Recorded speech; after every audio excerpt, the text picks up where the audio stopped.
오늘 본문은 부활하신 예수님께서 제자들에게 주신 마지막 부탁이자 명령입니다. 흔히 이것을 지상명령 혹은 위대한 명령이라 합니다. The Great Commission이라고 합니다.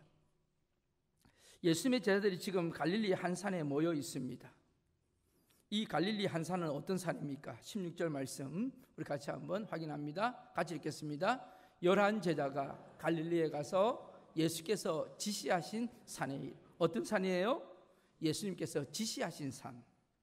예수님의 부활을 목격한 여인들, 부활의 소식을 전하는 천사들의 메시지를 들었던 여인들은 급히 제자들에게 뛰어가서 예루살렘이 아닌 갈릴리로 모이라는 명령을 그대로 전했습니다. 제자들은 여인들의 말을 듣고 오늘 이 자리에 이 갈릴리 지시한 그 산에 모이게 된 것입니다.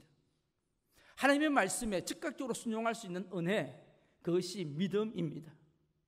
오늘 16절 말씀에서 여러분 한 단어가 참 안타까운 단어가 있어요. 한번 보실래요? 16절에 보니까 첫 글자가 어떻게 되죠? 11 제자가. 원래 예수님 제자는 몇 명이에요? 어떻게 그렇게 잘 아세요? 대단하시네. 12 제자인데 지금 오늘 몇 제자예요? 11 제자입니다. 매우 안타까운 단어입니다. 마태는 지금까지 늘 12 제자가 예수님과 함께 그렇게 적었는데 오늘 이 본문에는 11 제자. 누가 없어졌어요? 누가 없어졌어요? 가룟 유다가 없어졌습니다. 예수님을 배반 때리고 목매달아 죽었던 이 가룟 유다. 참 안타깝죠. 12 제자라는 글이 있어야 되는데 불행하게도 11 제자가 11 제자라고 말하고 있는 뜻이 뭘까요? 오늘 우리에게 주시는 메시지가 있습니다. 가룟 유다처럼 되지 말라고 하는 경고의 말씀이기도 하고 이 지상명령, 위대한 명령에서 제외되는 사람이 되지 말라는 음성도 있는 줄로 압니다. 대부분의 복음의 역사들을 예루살렘에서 일어났습니다.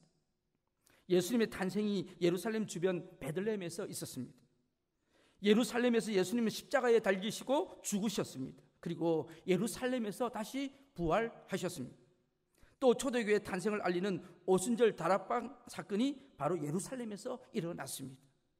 그런데 왜 오늘 이 본문의 위대한 명령, 이 명령만큼은 예루살렘이 아닌 갈릴리에서 선포되었을까요?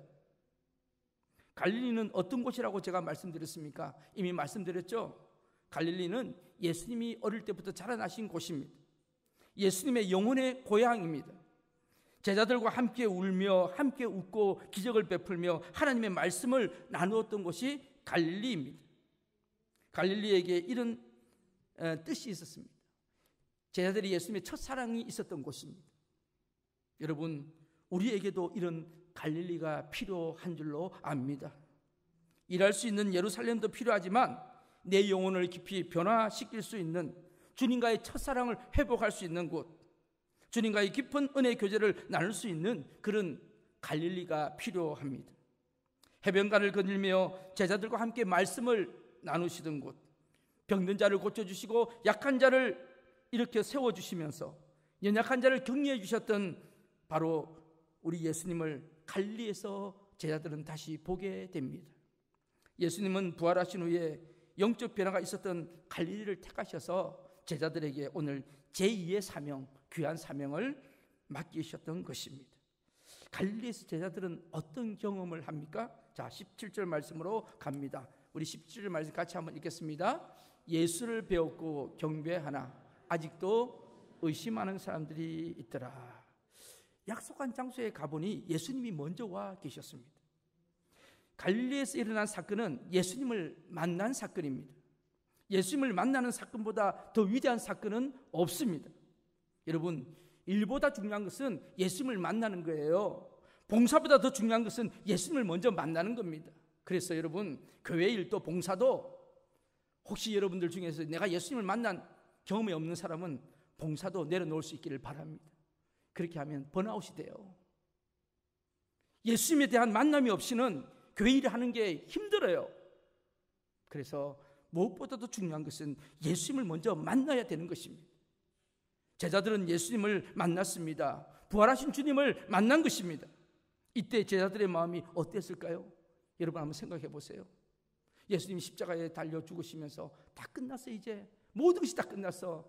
우리 이스라엘을 회복시키고 독립시켜 줄 줄 알았던 그 메시아가 어느 날 힘없이 십자가에 죽고 말았어요. 우리의 야망과 우리의 모든 비전들이 끝났습니다. 제자들은 힘없이 고향으로 낙향을 했고 어떤 제자들은 다시 고기 잡으러 갔습니다. 그런데 오늘 본문에 보니까 그 부활하신 예수님이 바로 내 눈앞에 있는 겁니다. 여러분 어떻겠어요? 오늘도 여러분 이 아침에 주님 앞에 그런 마음으로 나왔습니다. 습관적으로 그냥 교회 안 나가면 안 되니까 나와서 앉아 있습니다. 하나님 없이 앉아 있습니다. 예수님 없이 앉아 있어요. 그냥 습관적으로. 그런데요, 갑자기 주님 하는데 내가 여기 있다. 그 대답을 듣는 순간에 여러분 마음이 어떻겠어요? 어떻겠어요? 주님이시네? 여러분, 이 제자들이 이 부활하신 주님을 만났을 때 그들 마음은 아마 굉장히 두근거렸을 것입니다. 이것이 신앙입니다. 여러분, 신앙이란 게 뭘까요? 살아 역사하는 것입니다. 움직이는 것입니다. 느끼는 것입니다.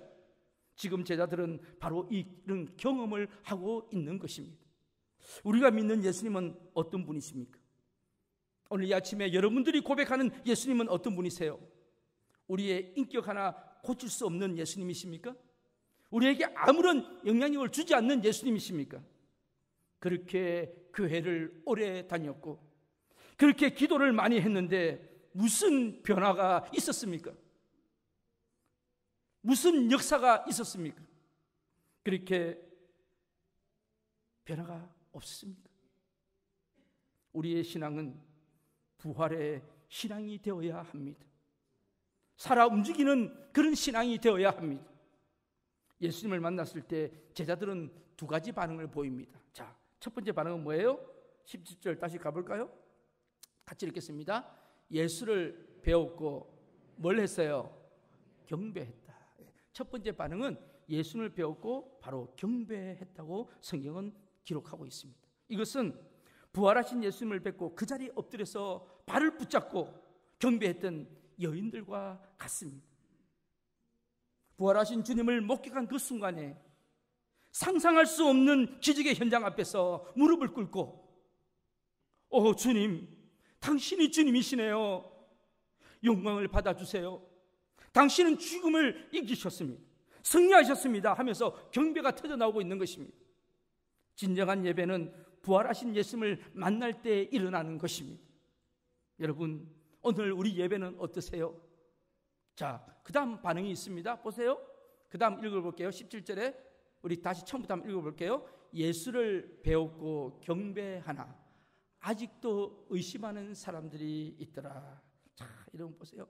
똑같이 앉아서 똑같은 예수님을 보고 있는데 한 부류는 예수님 앞에 경배하는 사람이 있는가 하면 한 부류는 아직도 의심하는 사람들이 있더라. 저거 정말 예수님 맞아? 정말 살아났을까? 죽었던 사람이 어떻게 다시 살아나? 이상하다. 그러면서 앉아있는 사람도 있었다는 거예요. 오늘 이 자리도 마찬가지입니다. 내가 예배 드릴 때 살아계신 하나님 앞에 두렵고 떨리는 마음으로 주님, 저 어떻게 해주세요? 책임져 주세요. 제 인생을 하나님께서 붙잡아 주세요. 그렇게 예배 드리고 있는 사람이 있는가 하면 하나님이 어디 있어? 그냥 얼굴이나 보러 온 거지. 사람들 얼굴이나 한번 보러 온 거지. 대충 떼고 가는 거지. 예배 안 드리면 안 되니까.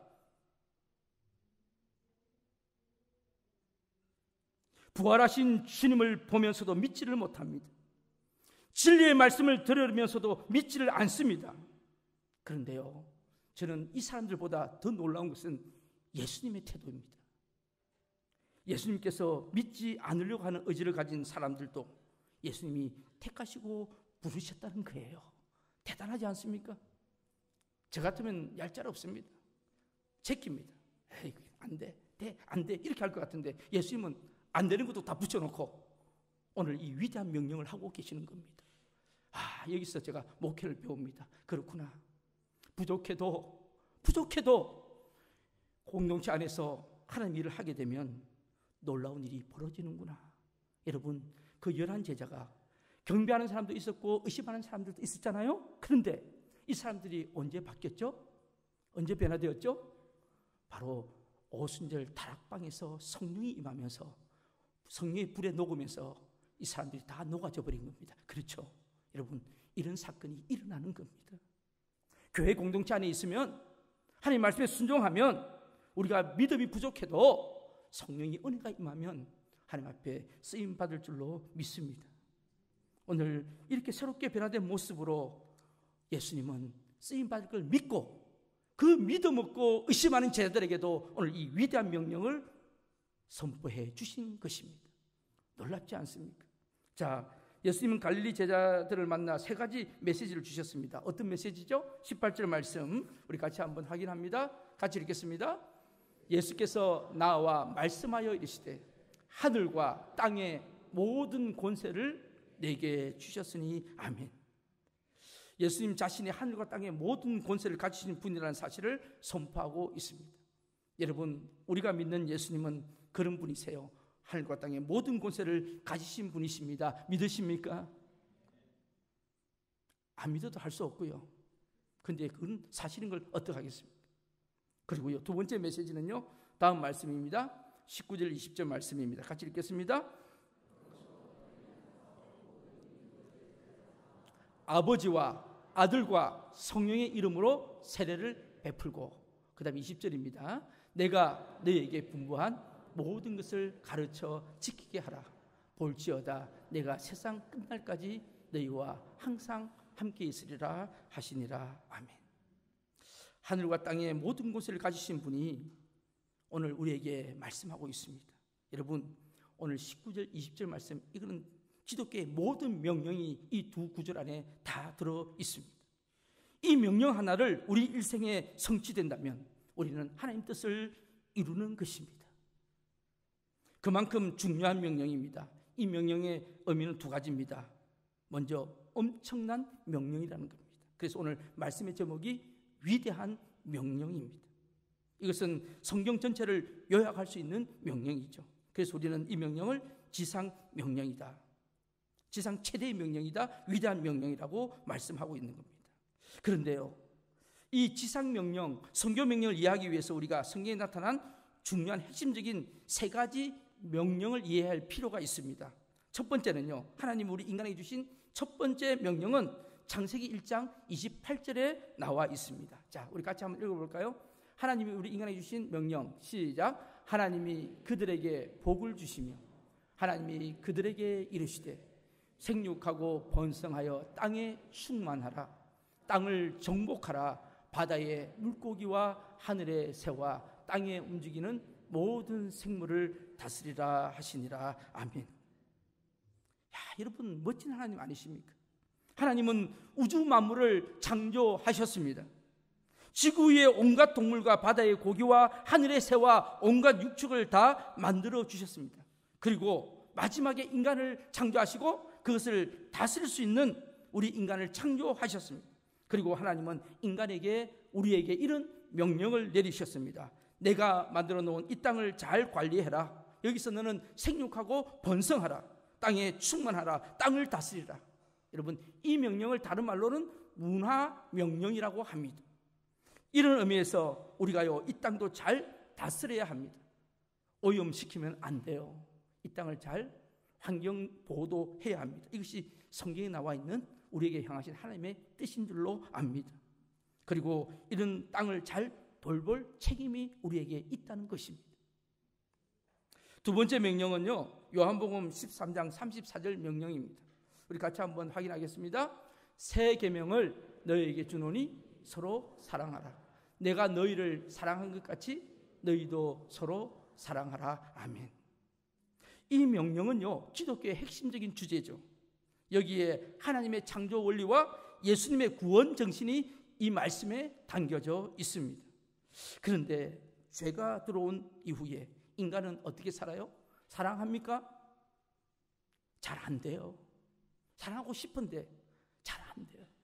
이게 인간 죄인의 본능입니다. 자꾸 사랑 대신에 미워하게 되고 용서 대신에 복수의 마음을 가지게 되고 이런 인간관계가 계속 얽혀져 내려오고 있습니다. 주님의 명령은 서로 사랑하라는 것입니다. 그리고 이제 말씀하십니다. 마지막으로 중요한 거, 문화명령, 삶의 명령에 이어서 세 번째 중요한 명령은 바로 이 선교 명령입니다. 선교 명령 한마디로 말하면 한번 따라해 보십시다. 가서 모든 민족을 제자 삼으라. 여러분 다시 한번 따라해 보세요. 가서 모든 민족을 제자 삼으라. 안 보고 할 수 있겠어요? 저는 이거 외운다고 하루 종일 걸렸는데. 자, 한번 해보세요. 시작. 가서. 와, 진짜 머리 좋으시네. 그 좋은 머리를 두고 어디다 사용하고 계시는지. 다시 한번 더 조금 더 크게 한번 해볼까요? 시작. 모든 민족을. 이게 오늘 주신 명령입니다. 원래 사랑과 하나님은 교제하며 하나 되는 관계였습니다. 그런데 죄가 들어온 후에 하나님과 인간관계가 나눠지고 인간은 하나님을 거부하게 되었습니다. 하나님이 계신지조차도 알 수가 없었습니다. 그래서 우리 인간은요, 우연한 존재다. 인간은 창조의 산물이 아니고 진화가 되었다. 그렇게 엉뚱한 생각을 하기 시작한 것입니다. 그래서 원숭이가 우리 조상이라고 이야기를 합니다. 멍청한 사람들 이야기입니다.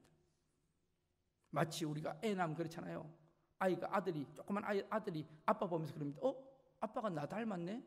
여러분, 아빠가 지 닮았습니까? 지가 아빠 닮았습니까?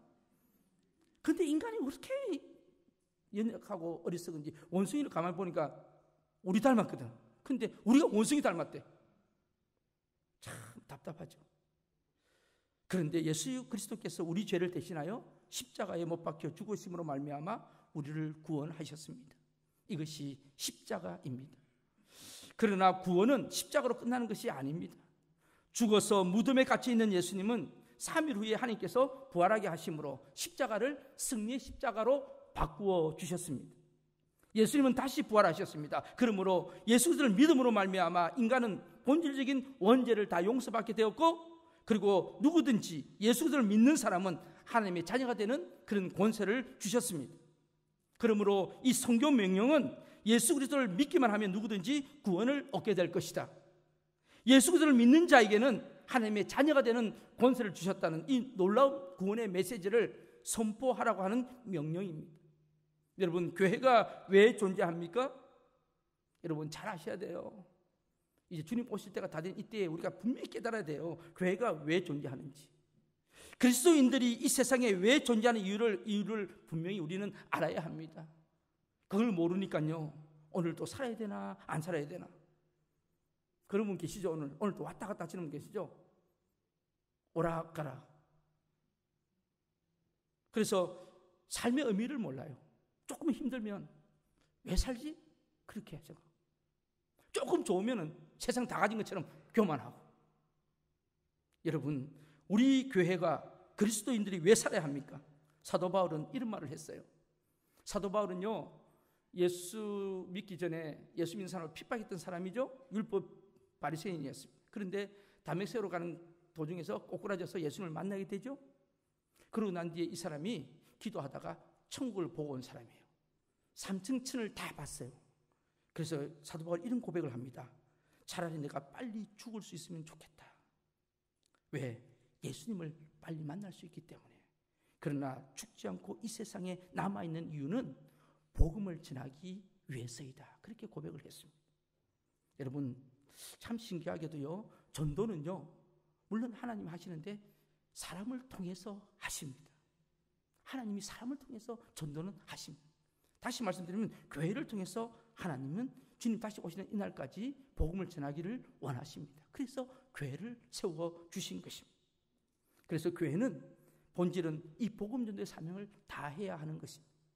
여러분, 지금도 오늘도 우리가 이제 여러분 지금 뭐 후라이팬이나 식칼 이런 가져오신 분이 계실 거예요. 이번 주도 계속 가져오셨고, 이제 이 짐을 다 싸서 어저께 저번 주에 우리 집사람이랑 창고에서 우리 조금남 집사님이 기증하신 양말을 싸면서 2박스를 싸면서 이제 바누아투 갈 건데 참 감사했어요.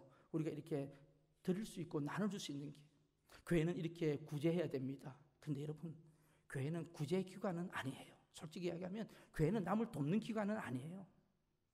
그리고 연약한 분들이 와서 치료도 받습니다.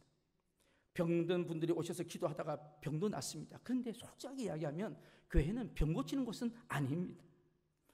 예수님의 복음을 듣고 구원을 얻은 자들이 이제 남을 구원하기 위해서 구제도 하고 도와도 주고 그리고 기도하다가 보니까 병도 낫고 이런 것 때문에 하는 거지, 근본적인 이유는 교회는 영혼의 구원을 위해서 있게 되는 것입니다.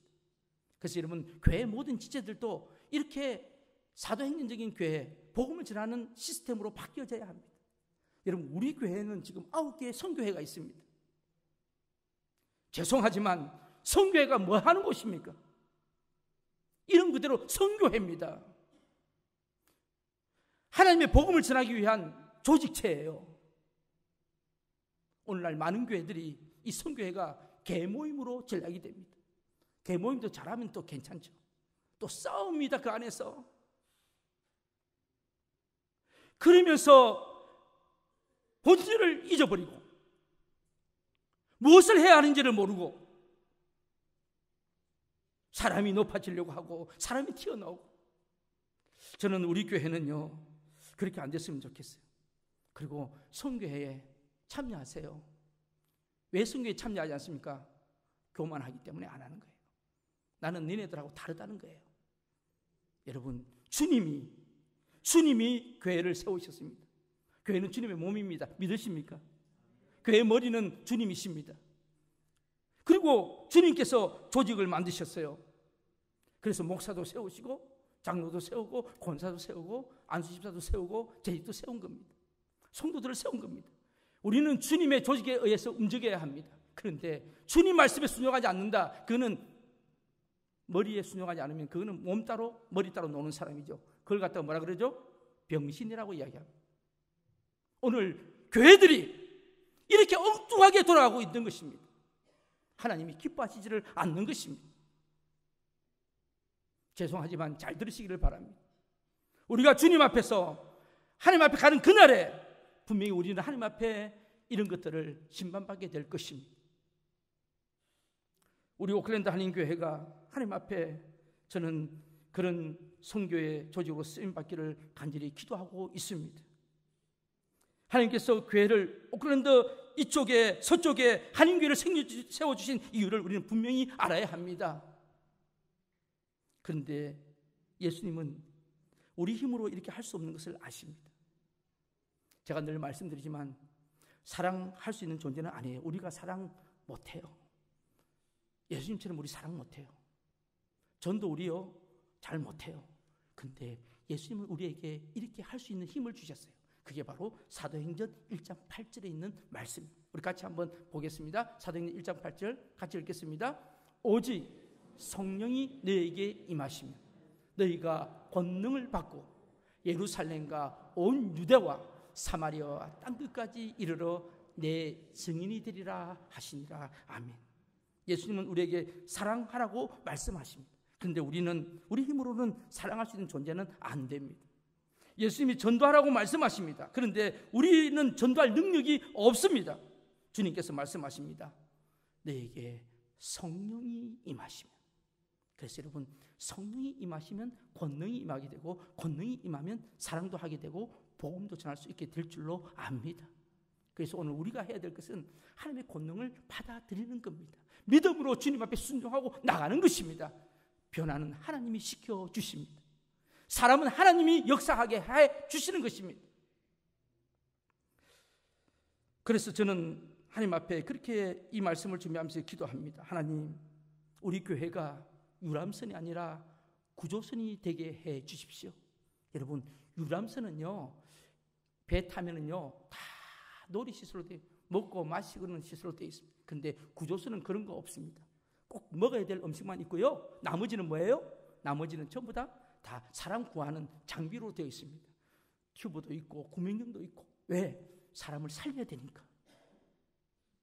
여러분, 우리 교회는 뭘로 무장이 되어 있습니까? 사람들이 오면 노는 걸로 되어 있습니까? 그렇지 않으면 구원하기 위한 장치로 되어 있습니까? 제가 늘 하나님 앞에 도전받는 말씀이고 새벽마다 무릎 꿇고 하는 기도의 제목입니다. 그래서 교회는 관광선이 아니라 물론 오셔서 서로 교제도 나누고 연약한 분들이 회복도 돼야 되지만 그러나 궁극적으로는 전투함이 되어야 하는 것입니다. 영적인 전쟁이 일어나는 곳입니다. 그래서 저는 우리 오클랜드 한인교회가 이 남태평양 지역에 복음의 전진기지가 되고 구조함이 되었으면 좋겠습니다. 여러분, 한국에서 이곳 남태평양까지 오려면 비행기로만 11시간에서 12시간이 걸립니다. 그런데 우리 오클랜드에서, 호주에서 바누아투나 피지나 통가나 이 섬을 가려면 서너 시간이면 다 갑니다. 훨씬 가깝습니다. 하나님이 왜 이곳에 오클랜드 한인교회를 세워주셨을까요? 저는 어제 설교 말씀을 준비하다가 갑자기 한 사람이 생각이 났습니다.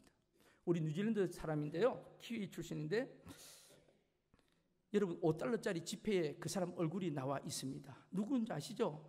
누구예요? 예, 힐러리입니다. 힐러리. 에드먼드 힐러리. 그 사람이 어떤 사람이에요? 예, 최초로 에베레스트 산을 정복했던, 세계에서 최초로 에베레스트 산을 정복했던 사람입니다. 작년에 뉴질랜드를 만든 사람이란 책을 지은 한국인 분인데 그분이 저한테 책을 선물을 직접 사인해서 주셨어요. 저는 그 책을 봅니다. 늘 감동을 받습니다. 거기에 뉴질랜드를 세우고 움직였던 사람 이름이 쫙 나와 있는데 그 중에 한 사람이 오늘 제가 이야기했던 이 사람이에요.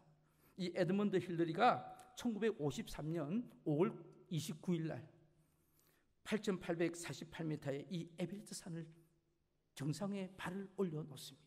전 세계가 깜짝 놀랐습니다. 이 사람이 전문 산악인은 아니에요. 원래 이 사람 직업이 뭔지 아세요?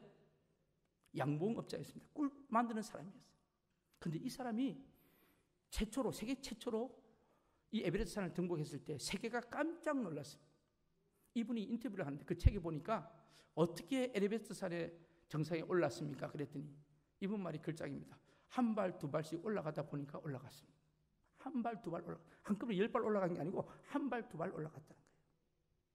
그리고 그 책에는 없는데 다른 책의 인터뷰에 보면 이 헬퍼가, 그 등산하는 헬퍼가 있잖아요. 헬퍼가 나를 도와줘서 이렇게 올라왔다고. 그랬더니 그 헬퍼가 아닙니다. 저는 옆에서 그냥 조금만 도움이 됐을 뿐입니다. 이분이 한 겁니다. 저는 그분 인터뷰를 들으면서 두 가지입니다. 하나는 한 발, 두 발 차근차근히 올라갔더니 정상에 올라갔고 또 이렇게 할 수 있도록 도와줬던 사람이 있었다는 거잖아요. 여러분, 세상에 독불장군은 없습니다. 교회도요, 한 사람이 할 수가 없는 겁니다. 저는 이분의 이야기를 들으면서 더 놀라운 비밀은요, 이분이 에베레스트 산을 정상을 정복하고 난 뒤에 그 다음부터는 수많은 사람들이 정복을 했어요. 왜 그렇게 할 수 있었는가? 그게 비밀이 있더라고요. 제가 오늘 이야기 드리려고요. 베이스 캠프하고 전진 기지를 옛날보다 훨씬 더 높이 올렸다는 거예요. 높이. 예를 들어서 옛날에는 해발 2,000m의 베이스 캠프가 있었다면 한 3,000m의 베이스 캠프를 옮겨놓고 전진 기지를 더 올려놓으니까 4,000m 올려놓으니까 사람들이 훨씬 더 정상을 빨리 정복하고 쉽게 옛날보다 정복하더라는 거죠. 저는 이 이야기를 딱 들으면서 제 마음속에 영감이 왔습니다. 그렇구나. 우리 오클랜드 한인 교회가 이 남태평양 지역에 전진 기지가 되면 되겠구나. 그래서 우리가 조금 더 높이 올려놓고 이 지역에 있는 선교사들을 섬기고 이 지역에 있는 섬들을 섬길 수만 있으면 하나님이 훨씬 더 옛날보다 훨씬 더 선교가 잘 되게 하시겠구나 하는 생각이 저한테 비전으로 다가왔습니다. 여러분, 복음을 증거하는 교회는 하나님이 사용하십니다. 교회가 있으면서 복음 증거하지 않으면 그 교회는 문 닫습니다. 한번 보세요, 여러분들. 어느 교회가 부흥하고 성장하는지 보세요. 건물이 크다고 교회가 성장하는 게 아니고요, 교인이 많다고 성장하는 것은 아닙니다. 얼마나 하나님 앞에 복음을 전하고 하나님 앞에 예배를 통해 영광을 돌리고 지역을 섬기고 하나님 앞에 영광을 돌리느냐, 그에 따라 교회의 운명이 달라지는 것입니다. 그런 의미에서 주님 오시는 날까지 부흥하는 교회는 바로 복음을 증거하는 교회가 되어야 할 줄로 압니다. 저는 이 예화를 늘 좋아합니다. 한 청년이 아침 산책으로 바닷가를 건너고 있습니다. 그런데 저 앞에 보니까 어느 어르신 한 사람이 모래 위에 뭐를 주워가지고 자꾸 던져요, 바다로. 가만히 보니까 불가사리를 주워다가 바다에 던져 넣는 겁니다. 그래서 이 청년이 종종 걸음으로 그 노인에게 가까이 갔습니다. 아니 뭐 하세요? 아침부터 어르신 뭐 하세요? 그랬더니 이분이 하는 이야기가 조금 있다가 해가 뜨겁게 비치게 되면 모래 위에 있는 이 불가사리들이 다 죽잖아, 말랐어. 그러니까 살리려고 내가 집어 던지는 거야. 그때 이 청년이 어이가 없다는 듯 말합니다. 아니 어르신, 이 넓은 바다에 그리고 이 많은 불가사리를 그 조금 던져놓는다고 무슨 효과가 있겠어요? 무슨 차이가 있겠어요? 넣든지 안 넣든지 무슨 차이가 있습니까? 그때 이 어르신이 이야기합니다. 손에 들고 있던 불가사리를 바라보다가 바다에 던지면서 말했습니다. 그런데 내 손에 들려있는 불가사리에게는 큰 차이가 되지. 내 손에 들려져 있는 불가사리는 최소한 살지. 내가 다 살릴 수는 없어도 내 손에 있는 불가사리는 저 불가사리하고 다르지. 왜? 생명을 얻으니까. 야, 여러분, 우리가 이 남태평양 지역의 수많은 영혼들을 우리 교회가 다 할 수는 없어요. 능력도 안 되고요. 그런데 우리 교회와 컨택이 되어 있는 영혼들은 살릴 수는 있지 않겠습니까?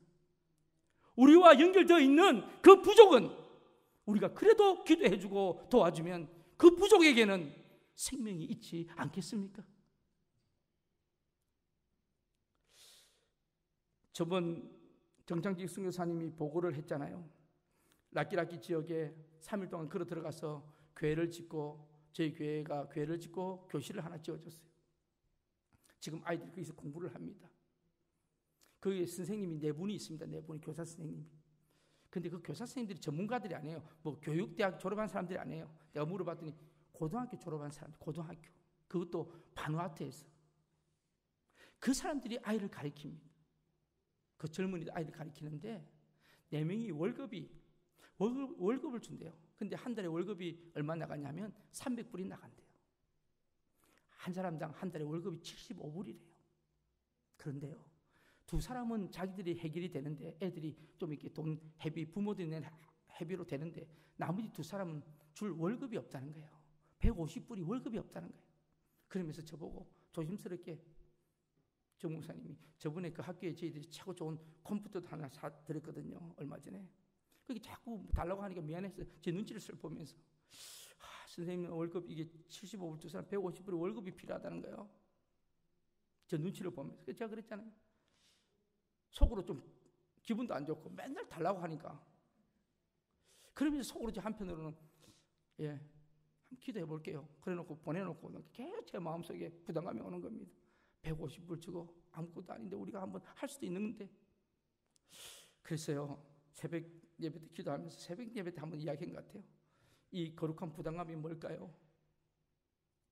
오늘 저는 여러분에게 그 정도로 우리가 할 수 있지 않습니까? 한 달에 선생님 2명 월급은 우리가 줄 수 있지 않습니까? 지금 우리가 바누아투에 간호대학에 그 신입생들이 들어오면 저희들 2사람은 풀 스칼라십으로 2사람을 키웁니다. 한 사람당 100불씩 해서 2사람을 저희들이 계속 키우고 있어요. 그리고 라끼라끼 지역에 그 아이들을 데려다가 지금 교육을 시키고 있습니다.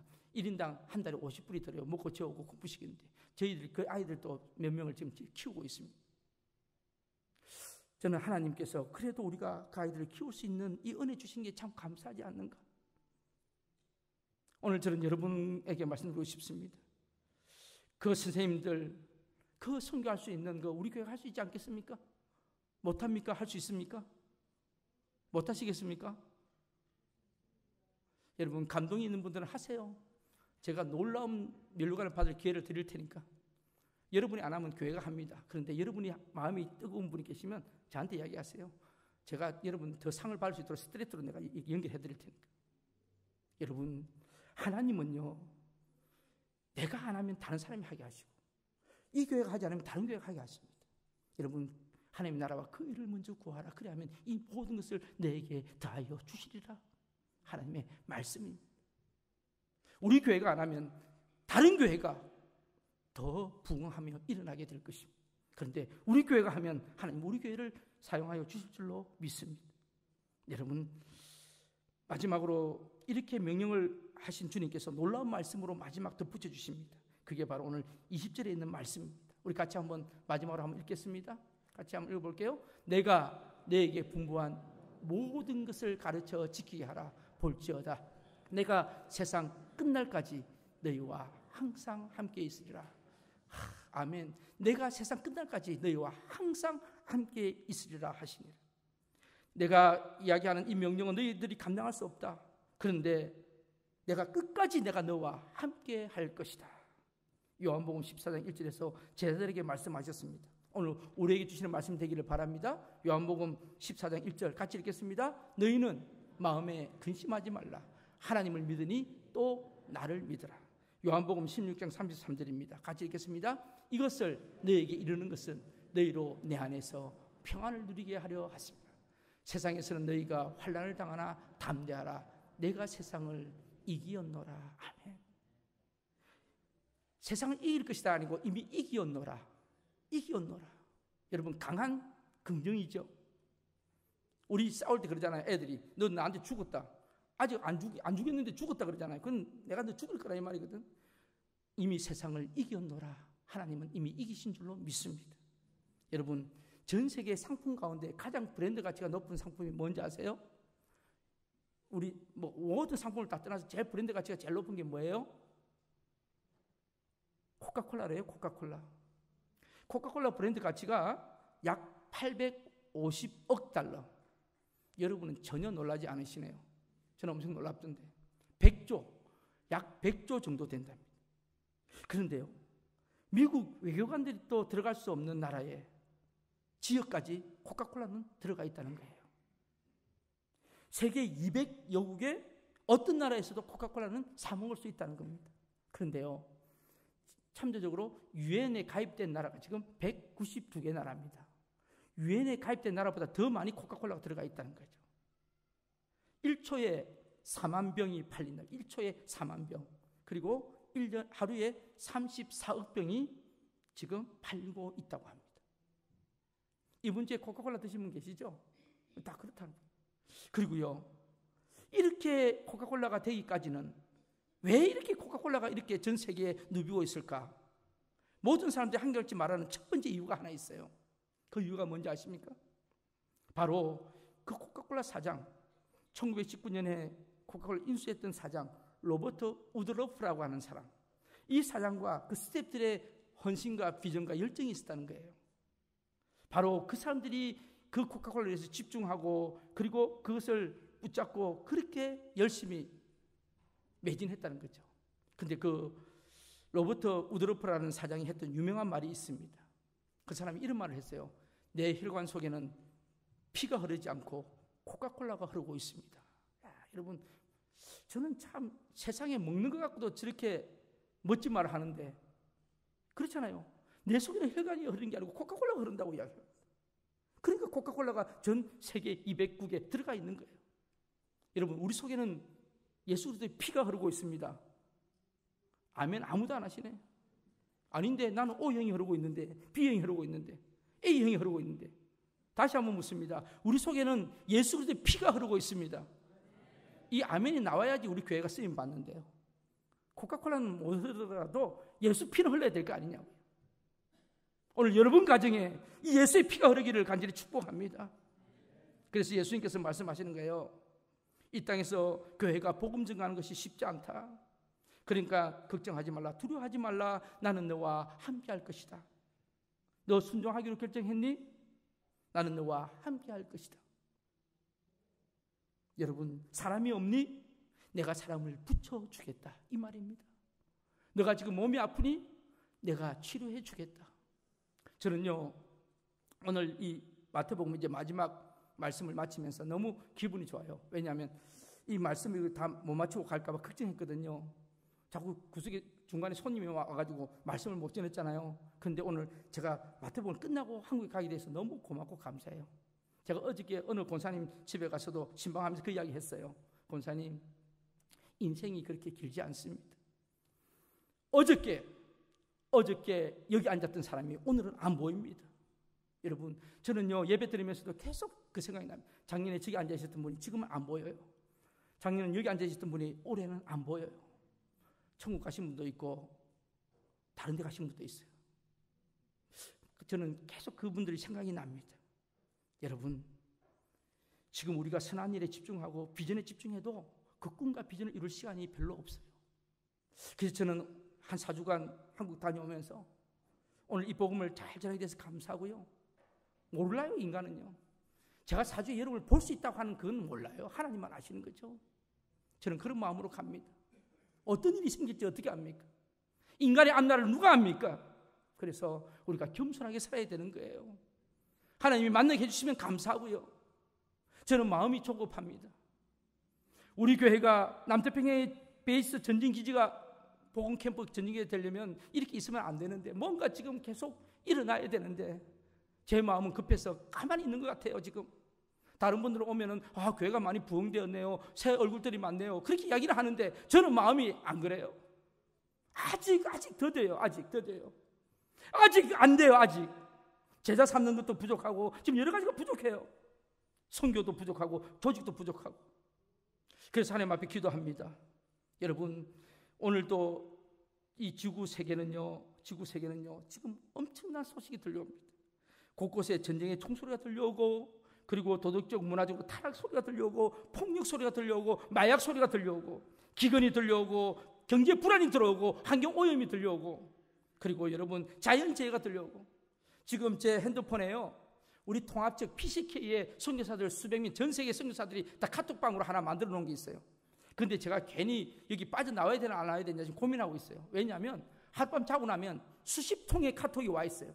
근데 어젯밤에도 이런 카톡이 와서 제가 두 가지만 읽어드릴게요. 윤재남 선교사라는 분이 카톡을 올렸는데 이렇게 돼 있어요. 아마 인도네시아 선교사 같아요.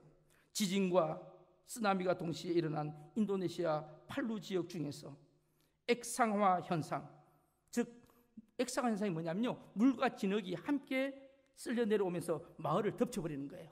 이 액상화 현상이 쓸려 내려오면서 마을을 덮쳐 현재 700명의 시체가 발견이 되고 아직도 7,000명쯤 사망했을 것이라고 추측하는 포토보 지역의 영상입니다. 빠른 회복을 위해서 선교사님들 기도해 주세요. 제가 그 영상을 보는데 오늘 띄우려 하다가 내가 도저히 못 띄우겠어요. 마음이 아파서. 그 시신이 다 덮여져 있었어. 여러분, 지난 밤사이 평안히 주무시고 오늘 이 자리에 오셨습니까? 우리가 자는 그 시간에 수천 명이 덮여서 죽어가고 있습니다. 또 한 게 있습니다. 아래 사진은 조노우기 지역으로 액상화 현상에 의해 위에 있던 옥수수 밭이 진흙과 함께 3km 내려오면서 마을을 덮고 길을 덮었고 1,000명 정도 죽은 것으로 예상됩니다. 안타깝잖아요. 여러분, 이번 인도네시아 지진과 쓰나미 때문에 수만 명이 죽었어요. 그 사람들이 우리보다 죄가 많아서 죽었습니까? 그 사람들이 우리보다 나쁜 짓을 많이 해서 죽었냐고요. 깨어야 됩니다. 기도해야 될 때가 온 것입니다. 우리 교회가요, 지금 이렇게 우리가 허둥대고 두리번거릴 시간이 없습니다. 주님 주신 이 위대한 명령을 우리가 받들어 붙잡고 정말 하나님 앞에 무릎 꿇고 기도할 때가 온 줄로 압니다. 저와 여러분은 행복한 사람들입니다.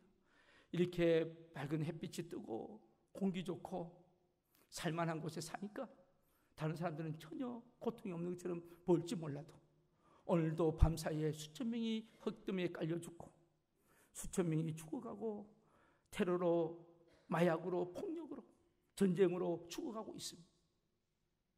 우리 교회가 무엇을 해야 할 것인가? 마음이 점점 조급해져 옵니다.